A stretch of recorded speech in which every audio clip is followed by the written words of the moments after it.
રાજકોટમાં 600 થી વધુ જર્જરિત મકાનોને મહાનગરપાલિકાએ નોટિસ ફટકારી છે। લલુડી વોકડી વિસ્તારમાં આવેલા જર્જરિત મકાનોને નોટિસ આપવામાં આવી। પ્રી મોન્સૂન કામગીરી હેઠળ તાત્કાલિક દબાણો દૂર કરવા માટે નોટિસ આપવામાં આવી। ચોમાસામાં લોકોને જ્ઞાતિની વાડી અને સરકારી સ્કૂલમાં સ્થળાંતર કરાશે। પાણી અને ભોજન માટે પણ વ્યવસ્થા કરવામાં આવી છે।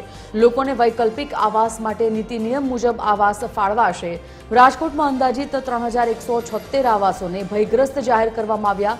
લોકોની સલામતીના ભાગરૂપે તંત્રએ નોટિસ ફટકારી છે।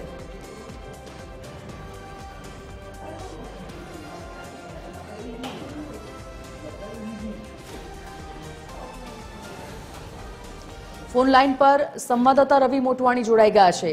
રવિ, શું વિગત આ વિશે? જરૂરથી જણાવી દઉં, ચોમાસું આવવાનું છે ત્યારે જે કાચા પક્કા મકાનો હોય, જે દબાણ થયેલા મકાનો હોય, વોકડામાં જે મકાનો હોય તેને દૂર કરવાની કામગીરી તંત્ર દ્વારા કરવામાં આવતી છે। જેના ભાગરૂપે રાજકોટના વોર્ડ નંબર 14 માં આવેલા લલુડી વોકડા વિસ્તારમાં પણ છેલ્લા કેટલાક સમયથી ગેરકાયદેસર દબાણો થયા છે।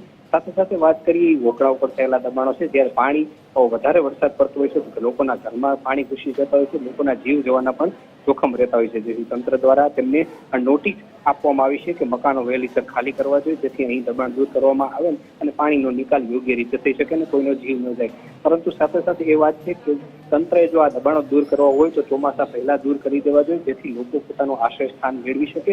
આવા ચોમાસામાં તે લોકો ક્યાં રહે તે પણ એક ચર્ચાનો વિષય છે। જી, જાણકારી માટે ધન્યવાદ।